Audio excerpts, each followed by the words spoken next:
Karena konsep kami gini Pak Mas Kaisang. Konsep di YDBA itu tagline-nya adalah berikan kail bukan ikan. Karena kalau berikan ikan, tiap kali datang, wah ini habis ini. Nah, kita ngasih terus, feeding terus. Level of entrepreneurship-nya orang juga beda. Setiap kali naik kelas itu kan butuh level of entrepreneurship lebih tinggi lagi. Caranya pinter, mensejahterakan masyarakat supaya masyarakat balik lagi kan Pak. Muter-muternya di situ. Beli mobil. Iya, beli mobil.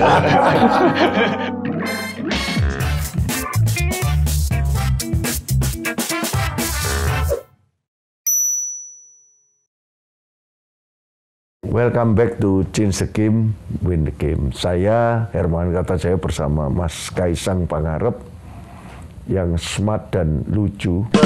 Kayaknya tadi pembukanya biasanya nggak seperti itu loh. Jadi co-host untuk Game Changer UKM Indonesia. Kita menganut stakeholdernya ICSP.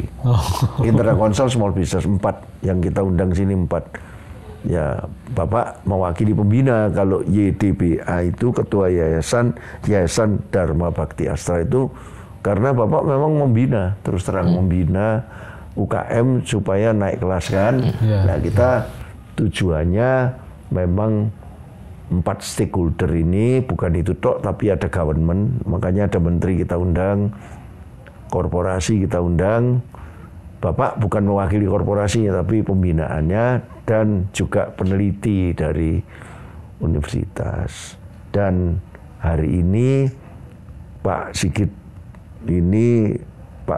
P. Kumala ini kita beruntung sekali Mas dapat beliau supaya pelajaran dari YDBA apa gitu salah benernya supaya nanti kalau kita ikut mau membina UKM itu lebih benar.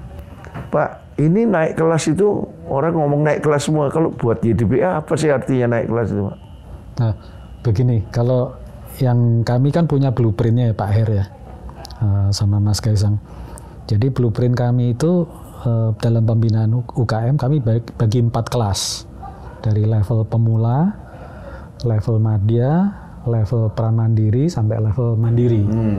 Nah, melalui pembinaan ini kami berdasarkan asesmen yang didasarkan atas 5 pilar, yaitu pilar produksi yang kami kenalkan ini konsepnya adalah 5R. 5R itu singkatan ringkas, rapi, resik, rawat, rajin. Karena ini menjadi cikal bakalnya UMKM. Kalau nggak lulus 5R, ya udah nggak bisa naik kelas lah. Karena tempat kerjanya berantakan, kotor gitu kan. Padahal untuk jadi vendornya Astra Group kan harus rapi, harus jelas ininya SOP-nya. Nah, ini yang kita tanamkan buat UMKM. Kemudian kita juga ngajarin pemasaran, kemudian keuangan, sumber daya manusia, dan terakhir adalah EHS, Environment, Health and Safety. Nah, kalau ini pilarnya udah dikuasai, baru nanti kita bagi. Kalau level pemula, itu kita fokus pada standar proses produksi, yaitu mengacunya QCD, Pak. Ajarannya Pak Hermawan lah. Quality, Cost, Delivery. Kemudian kalau levelnya madya, itu kita fokusnya pada kapabilitas sama kompetensi. Nah, kalau levelnya pramandiri itu kepada operational excellence. Jadi harus melalui tahapan-tahapan itu. Astra ini memang penuh dengan konsep dan pasti benar cara membinanya. MNC Pak beda, bukan UMKM. Silakan diopo. Nah, kan tadi kan bahas kayak naik kelas terus lah Pak. Sebenarnya untuk para pelaku UMKM ini apa sih Pak tantangannya untuk naik kelas? Nah, dari tadi kan dibahas 5R tadi. Dari 5R itu yang susah buat mereka itu apa, Pak? Nah, kalau 5R itu yang paling susah yaitu suruh rapi, terus suruh resik. Kok kayaknya semua Pak nanti rajin. Karena mereka bilang gini. Susah semua itu. Iya, kayaknya susah semua. Suruh resik, gini aja laku kok Mas kan gitu. Iya, benar. Nah, itu kan. Nah, tapi kan kalau orang pabrik melihat lah kotor gini kok mau jadi suppliernya Astra ini gimana? Iya benar. Ya. Kemudian kalau mereka nggak bisa mengefisienkan proses, lah gimana mau jadi vendornya Astra? Kosnya nggak masuk. Ya? Kosnya nggak masuk. Nah, tadi menjawab pertanyaan Mas Kaisang ya. Tantangannya banyak. Cuman saya ringkas jadi 4 aja lah ya. Yang pertama, ya pasti UKM kita ini banyak yang belum terampil. Kalau punya talenta punya banyak, tapi belum terampil dan belum punya jiwa kewirausahaan. Ya. Terus yang kedua, yang sering kita jumpain itu UKM kita itu belum punya kemampuan teknis operasional yang mumpuni. Jadi kalau suruh bikin gelas bisa, tapi suruh baca gambar kerja nggak bisa. Nah, padahal untuk jadi standar vendor otomotif kan harus bisa baca gambar kerja. Bener. Kayak misalnya nih, ini harusnya 10 cm, tapi walaupun benar bisa bikin gelas, tapi mereka bikinnya 8 cm. Betul. Gitu. Terus yang ketiga, ya dengan menghadapi situasi perubahan pasar yang demikian cepat ini ya, kan dibutuhkan satu inovasi buat si UMKM ya. Dan yang keempat, ya, yang sering dihadapi oleh UMKM yaitu masalah permodalan. Ya, dari Astra sendiri ada ini Pak, mungkin ngasih modal. Tapi itu keempat sebetulnya ya. Iya. Kalau semua memenuhi syarat, akeh yang mau modali aja nih ya. Iya betul Pak. Oke. Karena sekarang banyak perusahaan startup itu UKM mana yang udah punya potensi nih, pengen chip in di situ, berkembang kan. Yang dimodali itu biasanya yang sudah kelihatan rajin, resik apa itu. Kalau itu aja enggak ya gimana? Tapi kan UMKM selalu ngomong saya itu kurang modal. Padahal sebetulnya itu terakhir. Lebih gampang loh, betul. Ya benar Pak. Ya tapi itu tadi balik lagi, tadi benar yang 5R yang harus diterapkan sama YDPA itu ya benar Pak. Itu kan hal-hal yang simpel yang memang harusnya kita lakukan. Kayak katakanlah kita penjual makanan. Ya masa penjual makanan ya benar harus resik, masa ada kecoa lewat gitu kan ya nggak mungkin Pak. Tapi kalau nggak nyetor ke Astra biasanya pakai kecoa tambah laku kok. Aduh, nah itu mindset yang salah Pak. Kan kita mau gimana pun, mau kita UMKM, mau kecil sekecil apapun, kita harus menjaga kebersihan. Kan apalagi itu buat konsumen Pak. Naik kelas. Gitu. Pak Sigit ini sebetulnya kalau membina yang untuk Astra, setor ke Astra gampang, nggak perlu bantuan orang lain. Bapak orang Astra, tapi kalau Bapak kan sudah membina yang lain-lain, Alkes, Batik, tak lihat ya, aku pernah ke sana. Itu kan Bapak perlu ekosistem ya, perlu bantuan orang lain, kolaborasi orang lain untuk membina mereka supaya naik kelas ya. Gimana itu Pak? Biasanya bina sama siapa aja itu Pak, yang diajak itu. Terutama yang bukan supply chain-nya Astra ya, otomotif ya. Ya, gini, terima kasih Pak Hermawan. Kami ini melibatkan beberapa kolaborasi. Kalau kami istilahnya pentahelix. Pentahelix ini ada pemerintah, ada pengusaha swasta, ada akademisi, ada ayah angkat atau off-taker, ya, dan beberapa yang lainnya. Karena tanpa keterlibatan mereka, kita nggak bisa hasilnya lebih bagus atau sesuai dengan harapan si pembeli. Contohnya ya, kami punya binaan 2 tahun yang lalu Pak, yaitu petani jahe. Petani jahe ini waktu kami pelajarin, produknya ini hasilnya nggak sesuai karena baru 6 bulan sudah diambil tengkulak. Terus dibayarnya 6 bulan kemudian. Lah kapan petaninya sejahtera nih? Kemudian kami biasa kalau membina UKM itu mencari marketnya dulu. Nah, dalam hal ini kami kebetulan bekerja sama dengan perusahaan farmasi terkenal yang membutuhkan bahan dasarnya jahe merah. Jahe merah ini produk yang hanya ada di Indonesia Pak Her. Kalau Korea kan ginseng. Nah, produk ini dibutuhkan oleh perusahaan farmasi, tapi mengajukan syarat QCD. Jadi jahenya harus sebesar sekian, terus harus di atas 10 bulan dan mengandung ginger oilnya 0,7%. Karena kalau nggak masuk buat produk yang disyaratkan ini. Kemudian kami bicara dengan UKM, mau nggak kami bina? Tapi syaratnya begini loh. Nah pasti pertanyaannya begini, saya untungnya berapa? UKM kan tanya gitu. Nah kami jelaskan, nih ada permintaan dari UKM, minta untungnya sekian, gimana dengan pihak farmasi? Oke, tapi kita nggak bisa ngikutin pada saat harga jahe tinggi gitu kan. Kan waktu itu sempat 22.000 Pak. Nah dari pihak farmasinya hanya bisa nampung harga 14.000, 15.000. Ya kalau bisa mau jadi supply chain beda ya. Betul, tapi kan konsisten. Penting ini. Ya. Nah, karena pihak farmasi juga ngomong, nah, jahe itu kan sebelum ada pandemi kan harganya cuma 7.000, 8.000. Masa suruh bayar 22.000? Nah, begitu ini kita jelaskan, mau nggak ini 15.000 tapi Anda konsisten loh. Dan harus 10 bulan, nggak bisa 6 bulan langsung jual. Karena kalau 6 bulan ginger oilnya belum timbul. Gitu. Nah, setelah kita ajarin mereka hampir setahun lah, karena itu gagal dan karena cuaca kan. Akhirnya bulan November tahun lalu itu delivery perdana ke perusahaan farmasi ini itu happy.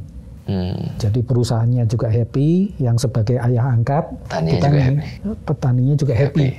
Karena 15.000 dan harga jahe saat itu 7.000. Nah, cuman bedanya kalau dulu dibayar 6 bulan, sekarang dibayar pada bulan dia delivery. Ya. Ini jadi polanya model supply chain semua ini. Cuma tidak masuk sini, dimasukkan ke tempat lain. Nah ini Pak, yang dari tadi yang saya pengen tanya, kan kayak tadi perusahaan farmasinya minta ginger oilnya tadi berapa 0,7 terus misalnya size-nya berapa nih. Nah, itu gimana sih Pak cara kan UMKM ini harus diajarin. Tadi kan Pak Sigit ngomong dia harus diajarin. Ajarinnya mereka itu seperti apa sih Pak? Nah, ngajarinnya gini.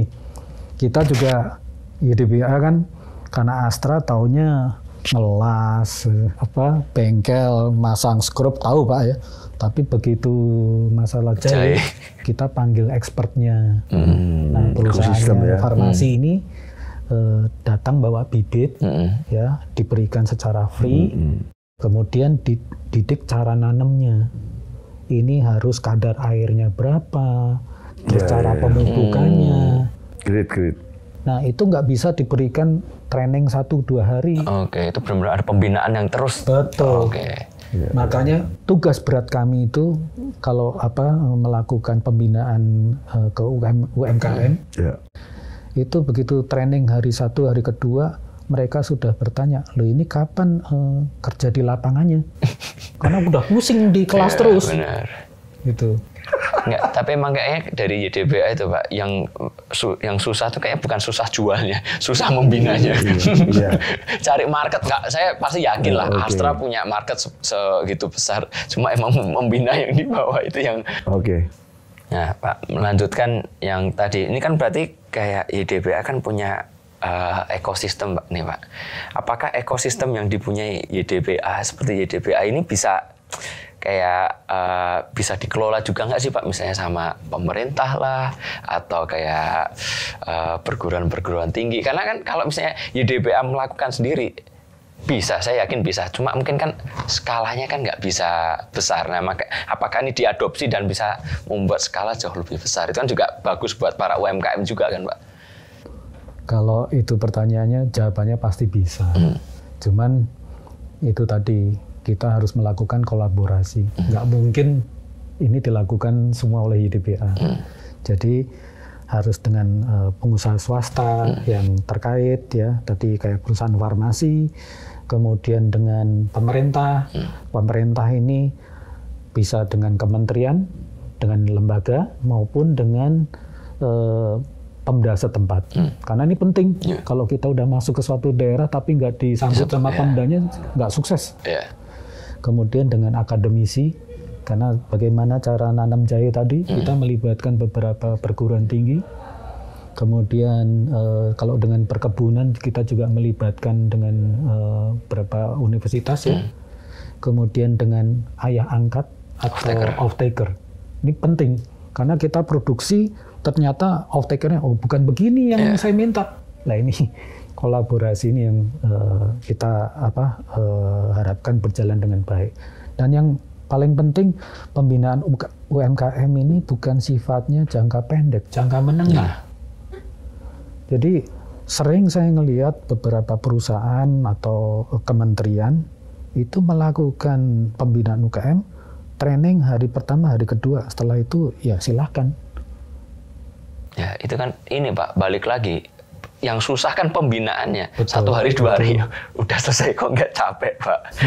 Tapi kan memang kok kayaknya Pak Sigit kan memang punya passion memang untuk membina UMKM. Jadi ya nggak ada capeknya hambatan Pak. terbesar itu ada pada pembinaannya ya. Iya, kalau itu. nyari pasarnya gampang lah ya. Pemerintah juga pasti 3K rumusnya. Apa ini 3K? Ya, diajarin Pak Hermawan tuh. Pertama, komitmen. Komitmen daripada UMKM itu untuk mau berubah. Terus kemauan juga untuk saling tolong menolong, gotong royong, bukan sikut-sikutan. Yang terus konsisten terhadap apa yang kita ajarkan, diikutin terus. Kan kadang ikut 1-2 hari bosen. Itu ketahuan tuh, Mas Kaisang. Kalau sehari yang ikut 30, ntar hari besoknya tinggal 15.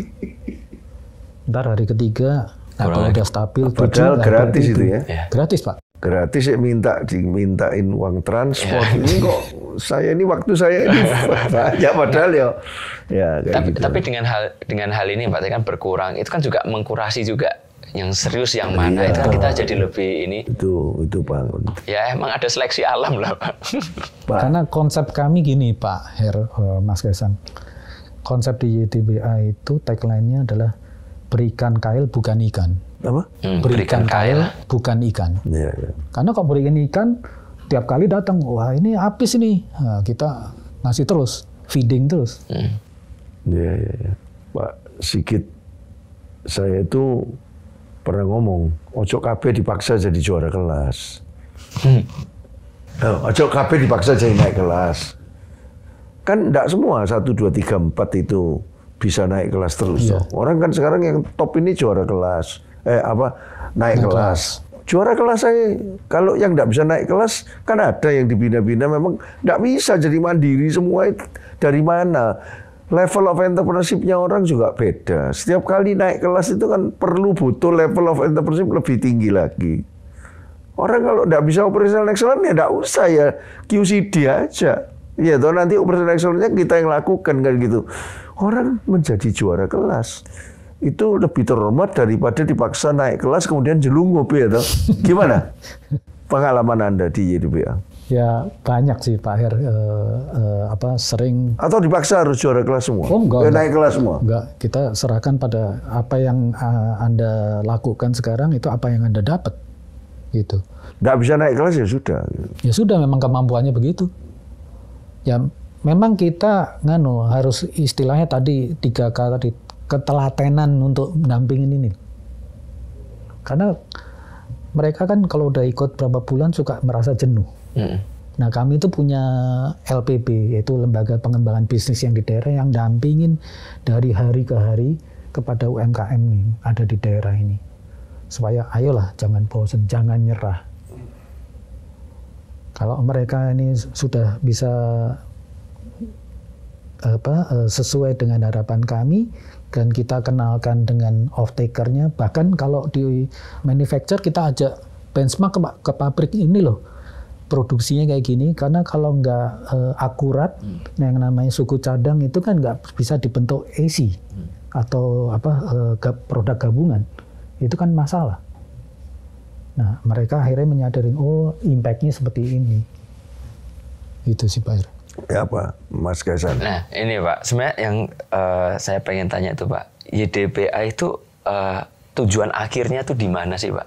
Untuk yang tadi semua yang dibicarakan sama Pak Sigit, apa endpointnya itu apa sih Pak? Tujuan kami adalah jangka panjangnya itu mensejahterakan masyarakat, khususnya untuk yang UMKM, agar mereka itu bisa mandiri, dan nanti setelah mereka menjadi UMKM mandiri, mereka itu bisa mendidik UKM-UKM yang belum mandiri. Dan ini sudah terjadi.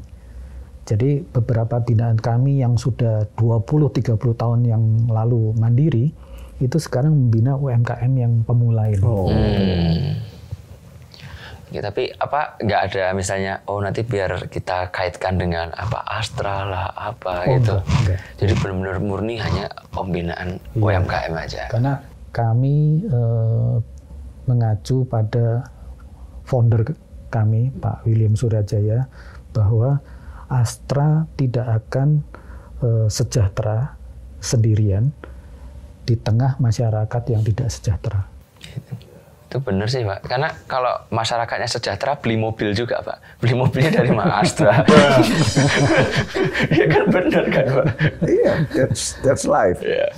Nggak tahu, kalau dari saya konklusi pertamanya memang tadi ditanyai Mas Kaisang, end game-nya kan kepingin kalau bisa naik kelas semua, jadi mandiri supaya ikut meringankan beban pembinaan ini. Tapi kenyataannya memang tidak semua bisa naik kelas dan tidak bisa dipaksa gitu ya. Kayaknya itu konklusi pertama. Betul itu kayak gitu. Betul.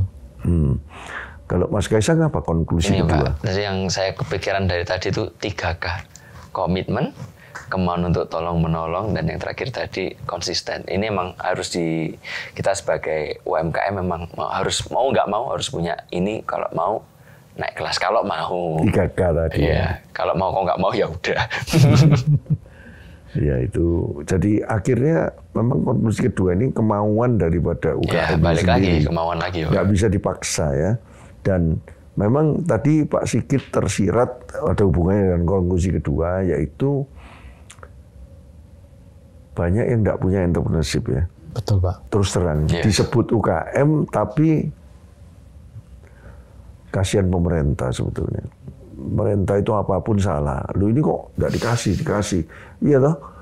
Nah, kalau mau pembiayaan sering disebut sebagai sebab utama, nanti kalau dikasih ya belum tentu balik loh itu duitnya. Malah banyak yang hilang jadi NPL toh, non-performing loan. Berapa itu? Terus terang, cuma nggak banyak diomongin itu ya. Iya toh, betul nggak? Kredit sudah dimurahin, sudah diapain, dikasihin, kasihan banknya juga itu dikasih. Gimana Mas? Itu Pak, kan itu balik lagi ke mindset. Kadang-kadang kita mindset mungkin dikasih pinjaman, dikasih uang, kita berasa, loh ini kan emang sepatutnya mereka membantu gitu. Itu yang udah salah gitu. Itu salah. Itu salah. Karena saya pernah diceritain juga sama bapak dulu juga seperti itu. Dari 20 atau 30 orang yang dipinjemin, hanya 2 orang yang ngembaliin bapak saya sama temannya. Yang lain udah benar-benar mereka bukan menilap uangnya, tapi emang punya pikiran ya emang mereka harus bantu saya. Iya, ini giliran sing gede-gede pian bujuki bang kok.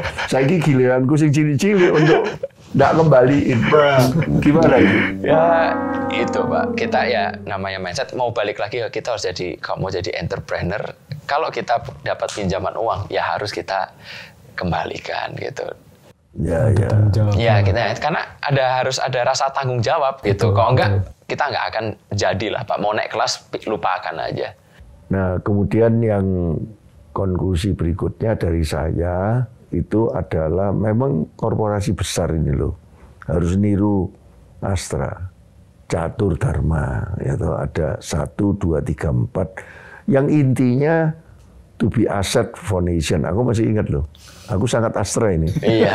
Dan William Suryajaya itu loh, zaman dulu ndak ada CSR-an loh. Zaman betul. Tahun berapa sih Astra didirikan? 50? 1957, Pak. Nah, 57 itu kan gila itu. Bilang Astra itu to be asset foundation. Nah, untuk menjadi aset itu intinya ndak bisa besar sendirian. Kalau rakyat yang tadi 65% ya, nggak tahu 60% atau berapa UKM sering bombastis tuh slogannya. Oh ini 65 juta, padahal yang punya jiwa entrepreneur sesungguhnya berapa nggak tahu. Terus kemudian apa ini memang apa ya, tugas korporasi besar kayak Astra. Nggak bisa besar sendirian dan nggak bisa CSR itu dilakukan sekian persen karena undang-undang kayak begini, nggak bisa. Harus dilakukan sepenuh hati. Nah, aku kelihatannya kesimpulan terbesar dari YDBA ini berapa perusahaan besar yang betul-betul bisa kayak Astra. Kalau BUMN ya BUMN, memang harus misinya kayak begitu. Nah, sehingga seringkali dilihat CSR itu dari berapa persentage dari keuntungan yang dikeluarin. Betul nggak, Pak? Ya.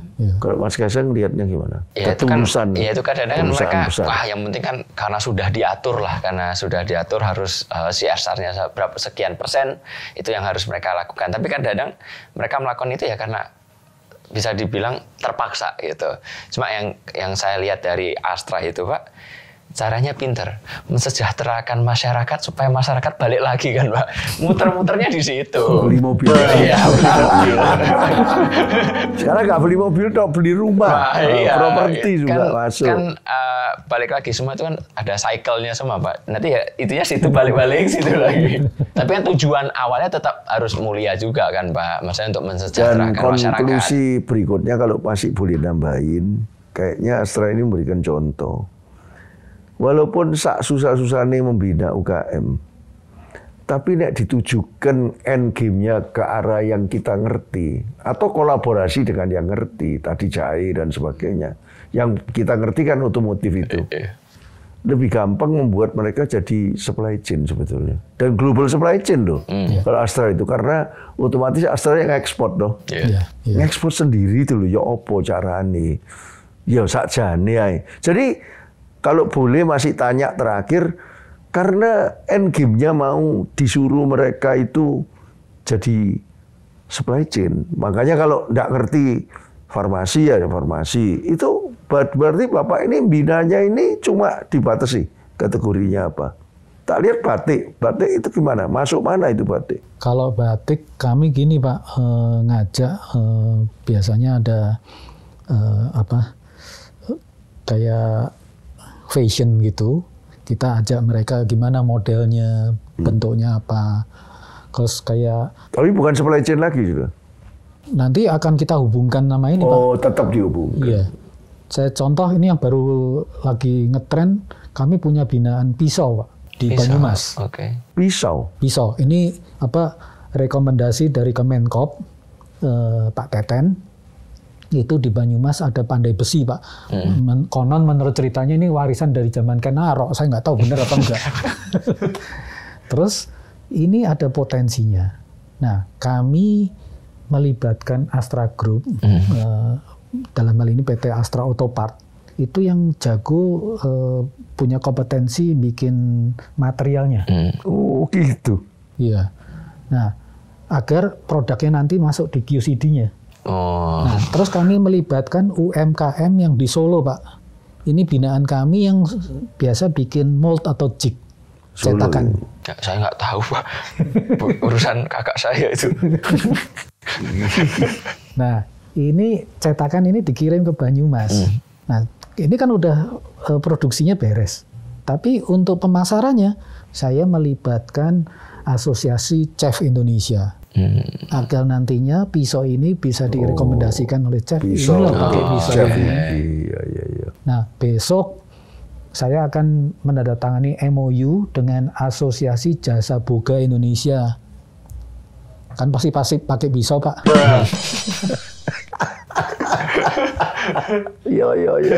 Terus nanti lagi di nego ini dengan Sekolah Pariwisata dan Perhotelan. Pasti pakai pisau juga. Ya, gitu. Jadi membentuk ekosistem, Pak. Aku ndak nyangka Mas, asal mulamu teko Solo iku akeh pandai besi. Pisau ya. Saya juga baru tahu, Pak. Lapor sama Mas Gibran. Cukup dibina itu. Bersama YDBA. Ada statement akhir, Pak? Ya, mungkin kami dari YDBA sangat berharap bahwa UMKM Indonesia ini harus bisa menjawab tantangan ke depan.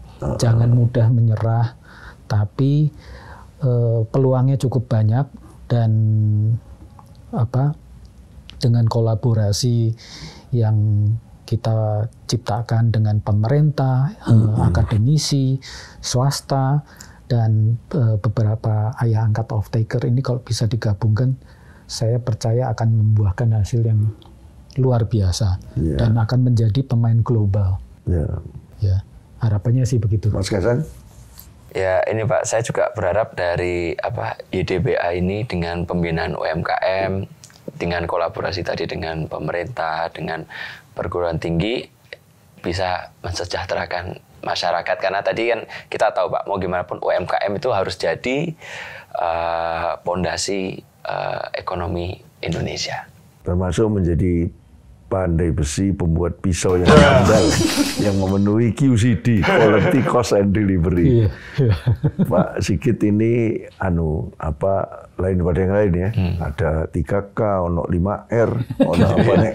Astra itu gitu Pak. Semuanya harus pakai konsep, ada 4 tingkat, ada 4 kelas dan sebagainya. Mudah-mudahan pemirsa kita ini bukan jadi podcast biasa Pak, tapi podcastnya Hermawan Kartajaya dan Kaisang Pangarep ini, Change the Game, Win the Game ini bisa betul-betul menginspirasi. Kalau enggak semua ya ada lah UKM yang lihat ini kemudian terinspirasi, kemudian naik kelas ya. Makasih. Amin. Sampai ketemu lagi di Change the Game, Win the Game episode berikutnya. Bye-bye.